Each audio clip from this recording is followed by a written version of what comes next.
Ladies and gentlemen, welcome to the Pop Art Hunter channel. Today we're going to be discussing upgrading your collections. How do you take your collection to the next level, to the next step?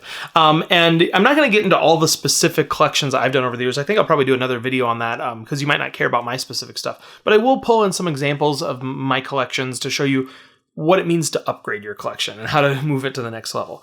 Now, whether you're doing, the two examples on what I've been collecting more recently has been animation art, concept art, original stuff like that. And then also, Teenage Mutant Ninja Turtles, which those two things don't seem like they would be in the same genre. But I was, a kid in the 80s and 90s, and I remember Ninja Turtles coming out, and it was a big deal for me, and so I started collecting those. And then, I also remember the cartoons of the era and the movies that I used to watch, and they really resonated with me. And with having a particular art piece that was from the making of that film, it's just been really cool for me. So those are two really varied and weird collections, but those are two examples I'm going to use as far as talking about upgrading your collection. So I've collected multiple different things over the years, whether it be action figures or artwork and things of that nature. And as I've collected them, I think to myself, is this something that's just for me? Is this something anybody's ever gonna buy? Is this something I'm gonna leave to my great-great-great-grandchildren?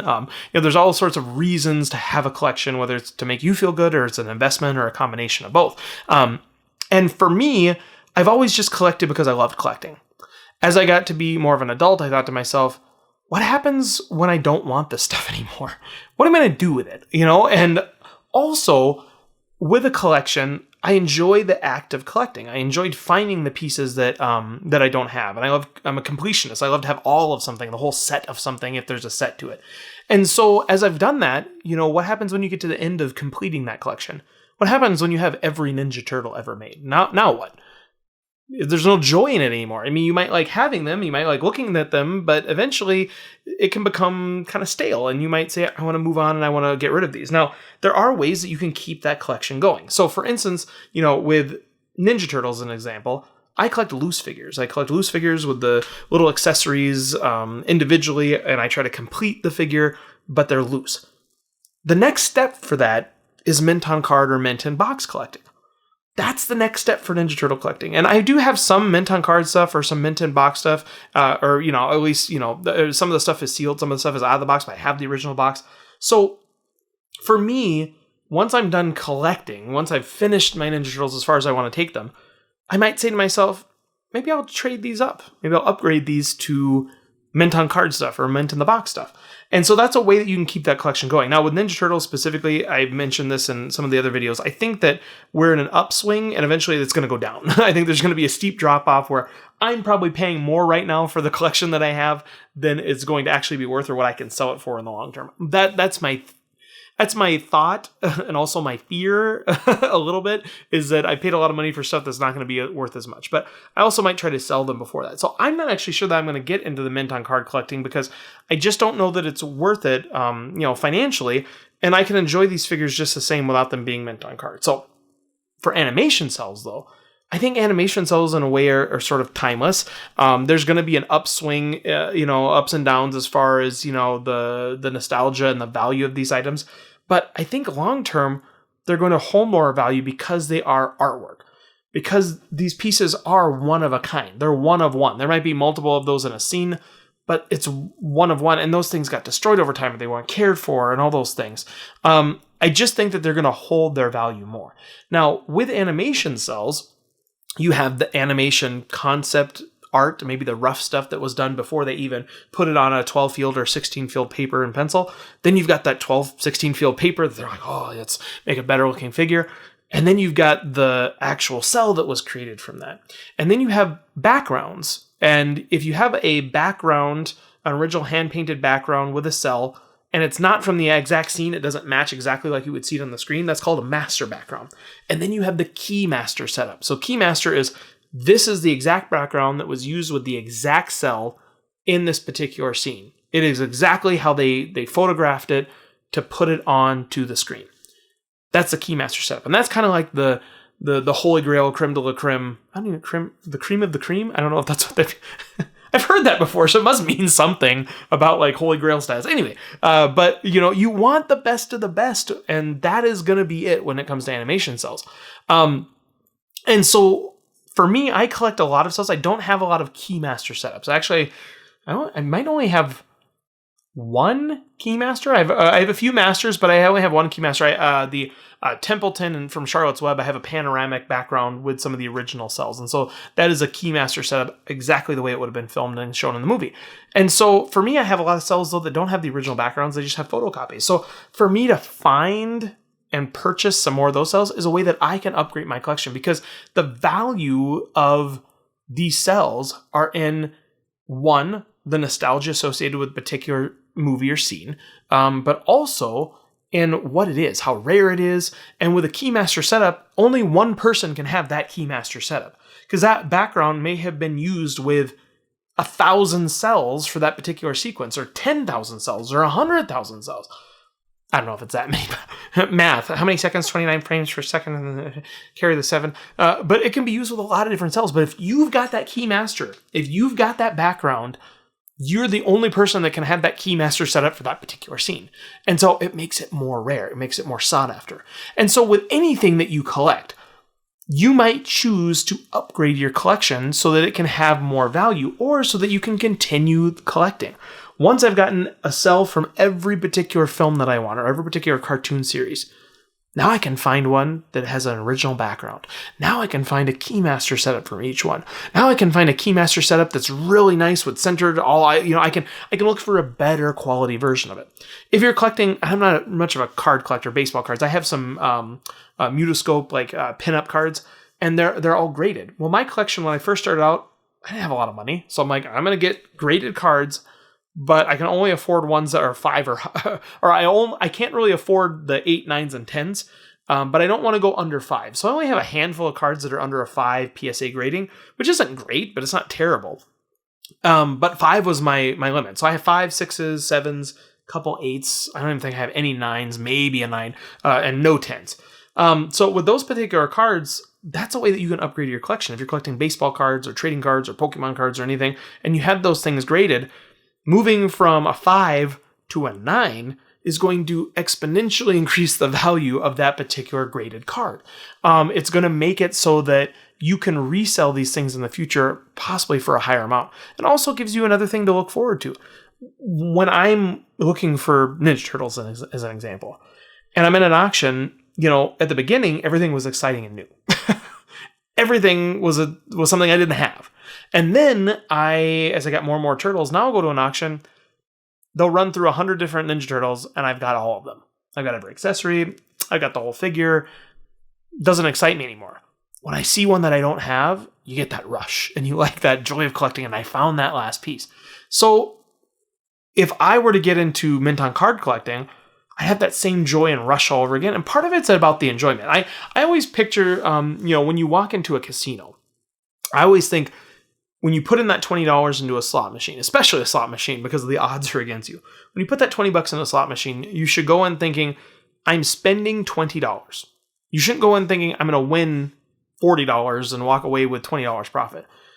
You should go in there thinking, I'm going to spend this. When you go into an arcade, a Chuck E. Cheese or a Space Aliens or something with the arcade games, you should go in saying, I'm not going to win the biggest teddy bear. I'm not going to win the game console. I'm putting $20 in this machine, and I'm going to have fun while I'm there. And so part of the collecting experience for me is having that fun and not necessarily making the money at the end. Now, it depends on how much you're spending. Some of these collections can get really expensive. To upgrade to a Keymaster background is going to cost a lot more money. And maybe that's not something you're willing to risk. You might say, the fun that I had buying that one piece, let's say I have a $5,000 budget for my collecting for the year. I spent all $5,000 on one piece, and I had that joy that one time. So sometimes quantity can be better than quality when you're looking to spend the $20 on the slot machine. Do you go into the casino and you put $20 in a $20 machine? Do they make $20 machines? I don't know, the high roller machines. That is not even high roller, probably $100. But you don't put that money in that. You don't put that $20 in that one machine. You might go to a dollar machine, now you have 20 spins. Or you go to the quarter machine, and now you have 80 spins. And you can increase the amount of fun and the time that you can spend by lowering the quality or the amount of prize that you can win on that. So for me, I feel like if you can extend your collecting and that joy that you have, that excitement that I got from finding a $5 Ninja Turtle at the very beginning, now if I don't see a Ninja Turtle that I don't have, I don't have any of that joy. And once I see one that I don't have, it might be $200, $300. And I'm like, do I want to spend that? I could buy a bunch of other stuff for that. And so there's this sort of balance between how much you want to spend to sort of upgrade your collection, how much you think it's going to be worth, but how much fun you're going to get from any of those. So if you think the value will retain, do whatever you want. Make sure you sell at the appropriate times. Make sure you get your money back. Don't spend money that you cannot afford to spend. That is the biggest thing about collecting. Do not spend money you can't afford to spend. Sure, there's going to be time for investment. There's been times that I've spent money. My credit card has cried. It's whimpered. It started melting. Even with Ninja Turtles, where I've found a lot of something and I'm like, well, I'm going to be able to make my money back on that. And I'm going to be able to add this to my collection. And I maybe spent money I didn't have, but I did it for like a business purpose because I run some side businesses. I'm like, I'm going to be able to sell this. I'm going to be able to do this. So I took a calculated risk. Sometimes you need to spend money to make money.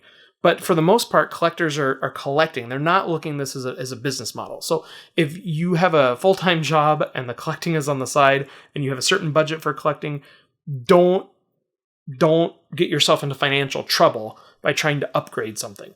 Don't assume that you're going to be able to sell something because you might get a great price. You might have sold the last time you saw this particular item sell, it sold for $5,000 and you got it for $1,000. And that was $900 over what you should have spent for it because you don't have that kind of expendable income for that particular collection. You might be the only person other than the person that bought the $5,000 one that actually wants it. You might not be able to find somebody else to sell it to. And so don't expect that you're going to sell it and get money from it. Try to make sure that you don't get yourself into a bind. And it's sort of that gambler's fallacy. Well, I'll just put in another 20 or I'll just put in another 50 or, but I do kind of equate it to that. Put $20 in the machine if you can, and you're able to have fun. And if you win 40, if you score big, put $40 in a different machine, and that's fine. You can have fun with it, but don't lose more than you intended to lose at the very beginning. Make sure that you're careful with that. So what was my point on that? Upgrading your collection. We got into the finances of all this. When you want to upgrade your collection, you can do so by getting a better quality version of something, by upgrading it to Menton card versus not, by going from PSA 5 to 9, by getting a Keymaster background instead of a regular cell. And so no matter what you're collecting, you have the ability to continue that collection without having to just cut your losses and sell everything.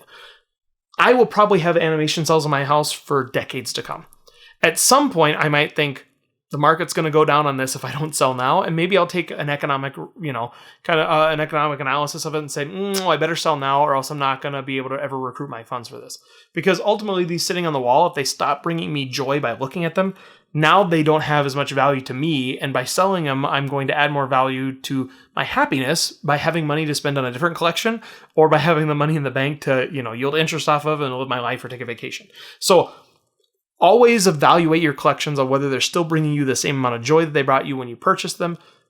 See when you want to sell them. Try to sell at the appropriate time. And if you don't want to sell and you still like collecting that thing, see if there's a way that you can upgrade the collection. It might not be going from a PSA 5 to a 9.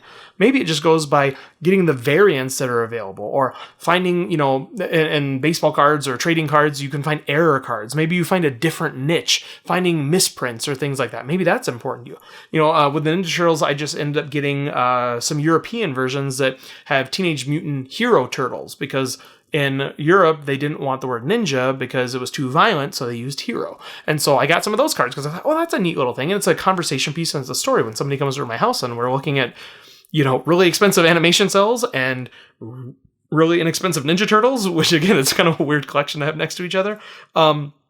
We can talk about that and be like, they call them hero turtles in Europe because of this. And you're educating people, and that's part of collecting, is you're having fun by spreading that knowledge and showcasing what you have. So anyway, hopefully you enjoyed this video. I hope it was maybe a little helpful. It's a lot of me just rambling. This is the big talking head video where I just ramble on and on about my personal opinions about stuff. But I think that you can continue the collections that you love without breaking the bank, but also being able to continue getting those endorphins and that joy from why you started collecting it in the first place. For me, I also, when I get to the point in my collection where I'm like, it's time, I'm going to get rid of this collection, I do derive a lot of joy from passing my collection on, finding people that will really, really love what you have. And that can be sometimes the best way to upgrade your collection is change what you're collecting. I went from collecting, I think before animation cells, I was collecting Funko Pops, which don't judge me. But first I got a Funko Pop the first time. I'm like, Don't really like these things. And I got a couple more. I got a Slimer, so I could set at my DVD cabinet next to my Ghostbuster movies, because I thought the look of the Funko Pops were terrible, but I like the little Slimer guy. And I thought, okay, that's the only one I'll ever get. And then I got 2 or 3 more, and then I had like 10, and I'm like, well, I better keep these in the boxes, because I even unboxed them. And then all of a sudden I ended up with a collection of like 800, which I recently just sold. And when I sold that collection, I got into animation cells. In 20 years from now, I think animation cells are going to be more valuable than Funko Pops. I've been having more fun collecting the animation cells than I had the Funko Pops, because they kind of got to be a burden, because there were so many of them. It was such quantity. And I also knew a lot about the process, and there wasn't any magic behind the storytelling and the conversation piece of these things. I can look at this and be like, look at this cell, it's so cool, and I remember seeing this movie, and I got all these little memories, and oh, you've seen that too, and all this is so great. And so you can share that. So I completely abandoned ship on one collection to start another collection. You don't always have to upgrade your collection within the same line that you're doing. You could upgrade by ditching completely and moving on to something new. And you can use the money that you get from that as seed money. When I sell my Ninja Turtles, if and when, I'm assuming at some point I'll sell them, I can pass them on to people who really love them. I can give joy to people, just like I got joy from purchasing these the first time. There's other people that just maybe started and can't afford the $500 figure. They want the $5 one. So if I can get rid of all these and spread that joy, get a little money to then use to maybe start collecting Keymasters more, or maybe have a totally separate collection, that's a really great way to upgrade your collection. Just completely jumping ship and moving on to something completely different. Collectors love the thrill of the find. They love the thrill of the story. They love the thrill of the deal. And so in order to do that, sometimes you just have to move on. But anyway, thanks for watching the Pop Art Hunter channel. Hopefully you enjoyed this video. Watch all of our other videos, whether it be animation cells or Teenage Mutant Ninja Turtles or anything like that. Like, comment, subscribe, all those sorts of things, and we will see you next time.